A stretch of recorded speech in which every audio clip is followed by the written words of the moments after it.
News, सच जरूरी है। नमस्कार दर्शकों, ये है एमएस न्यूज नेटवर्क और आप देख रहे हैं एमएस न्यूज टीवी। मैं हूं आपके साथ शुभांगी। तो आइए देखते हैं आज की कुछ खास खबरें। होटल में गंदा काम, स्पा में छापा मारा तो दूसरे राज्यों की युवतियां संग अतरंग मिले युवक। गाजियाबाद के साहिबाबाद स्थित पैसिफिक मॉल में स्पा सेंटर के आड़ में चल रहे देह व्यापार के मामले में गुरुवार की सुबह तक पुलिस की कार्रवाई चलती रही। पुलिस ने बुधवार की शाम 8 सेंटरों में छापा मारकर कुल 99 लोगों को पकड़ा था। इनमें से 58 युवतियां हैं, उन्हें पूछताछ के बाद छोड़ दिया गया। 34 युवक है, उन्हें गिरफ्तार करने के बाद थाने से जमानत दी गई है। 7 मैनेजर है, जिनमें 2 महिला है।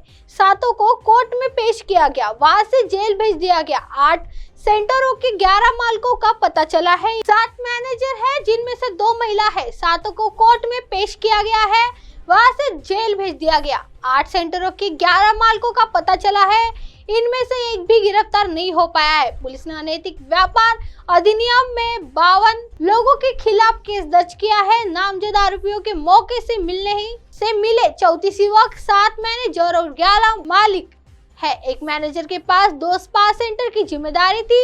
इस तरह 7 मैनेजर 8 स्पा सेंटर चला रहे थे। पुलिस के पास शिकायतों की काफी दिनों से आ रही थी। डीसीपी ट्रांस हिडन जोन विवेक चंद्रा ने बताया कि पैसिफिक मॉल में 2 दिनों पहले टीम से 3 सदस्यों को ग्राहक बनाकर भेजा था। इसके बाद पुष्टि हो गई है कि वहां देह व्यापार चल रहा है। इसी सेंटरों के छोटे छोटे कैबिन बना रहे थे।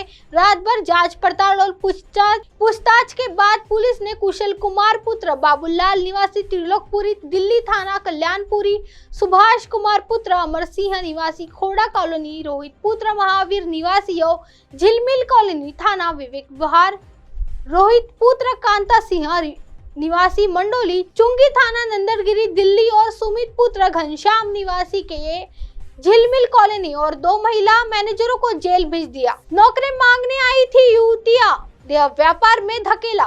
स्पा सेंटरों की पकड़ी गई युवतियों ने पुलिस पूछताछ में खुद को बेकसूर बताया। उनका कहना था कि वे देह व्यापार के करने अपने मर्जी से नहीं आई है, उन्होंने इसे मजबूर किया था।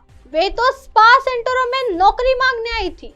मालिकों ने उनके फोटो खींच लिए और वीडियो बना ली। इनके जरिए उन्हें ब्लैकमेल किया गया, उनसे जबरन देह व्यापार कराया गया। आइए बढ़ते हैं अगली खबर की तरफ। विश्व प्रसिद्ध डल झील में हजारों मछलियां पाई गई मृत। श्रीनगर की विश्व प्रसिद्ध डल झील में हजारों मछलियां मृत पाई गई है। विशेषज्ञों का कहना है कि यह सामूहिक मौत थर्मस्तरीकरण के कारण हुई है। डल झील के आसपास रहने वाले लोग जलाशय की सतह पर तैरती हजारों मृत मछलियों को देखकर दंग रह गए। स्थानीय लोगों ने कहा कि हमने जल निकाय में विभिन्न स्थानों पर बड़ी संख्या में मरी हुई मछली देखी है। उन्होंने कहा कि झील में एक झरने के पास दुर्गंध आ रही है। मत्स्य विभाग के अधिकारियों ने बताया कि यह थर्मस्तरीकरण के चलते झील में अलग अलग गहराई पर तापमान में बदलाव के कारण ऐसा हुआ है। एसकेएसटीयू के मत्स्य सकाय के डीन फिरोजी अहमद ने भेद दी। झील की ऑक्सीजन की कमी मात्रा के कारण मछलियां मर सकती है। प्रदूषण और खरपतवारों की वृद्धि से झील में ऑक्सीजन की सांद्रता कम हो जाती है। उन्होंने कहा कि अतीत में निगिन झील में भी ऐसा हुआ है। आइए बढ़ते हैं अगली खबर की तरफ। 4 धाम यात्रा पर मौसम की मार। केदारनाथ और बद्रीनाथ धाम में हिमखंड और ग्लेशियर गिरने से बढ़ रही परेशानी। उत्तराखंड की विश्व प्रसिद्ध 4 धाम यात्रा को शुरू हो गई है। लगभग 1 महीने से समय हो गया है। इस बार मौसम भी यात्राओं की कड़ी परीक्षा लेने के पीछे पड़ा है। पल पल बदलते मौसम के कारण यात्रियों को भी काफी परेशानी हो रही है, लेकिन फिर भी उनका उत्साह कम नहीं हो रहा है। इस बार जहाँ पहाड़ों पर बर्फबारी हो रही है, तो वही केदारनाथ और बद्रीनाथ धाम में कभी हिमखंड और कभी ग्लेशियर आकर गिर रहे हैं, तो कभी चट्टानें गिरकर यात्रा में बाधा उत्पन्न कर रही है। विभाग लगातार मौसम को लेकर अलर्ट जारी कर रहा है। तो वही 4 धाम यात्रा में देश विदेश बड़ी संख्या में श्रद्धालु पहुंच रहे हैं। श्रद्धालुओं की संख्या की बात करें तो इस समय केदारनाथ में सबसे ज्यादा श्रद्धालु ने बाबा केदारनाथ के दर्शन किए हैं। दूसरी तरफ बद्रीनाथ में बड़ी संख्या में श्रद्धालु दर्शन के लिए पहुंच रहे हैं। यात्रा की शुरुआत 22 अप्रैल को हुई थी और अभी तक लगभग 35 लाख से ज्यादा श्रद्धालुओं ने रजिस्ट्रेशन करवाया है, तो 15 लाख से ज्यादा श्रद्धालु ने दर्शन कर चुके हैं।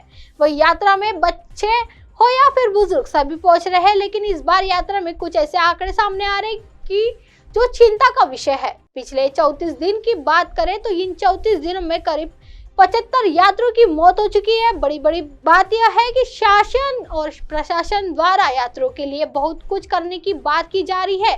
कोशिश की जा रही है कि उन्हीं यात्रियों को यात्रा कराने दिया जाए जो स्वस्थ है। खासतौर पर बुजुर्ग यात्रियों का मेडिकल सर्टिफिकेट तक चेक करने की बात की जा रही है।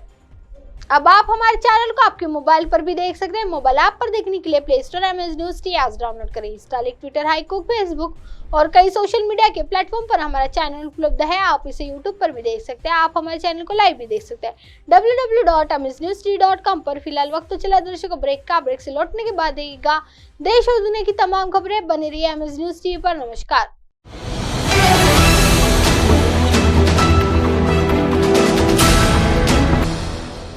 ये है MNS न्यूज नेटवर्क और आप देख रहे हैं MNS न्यूज।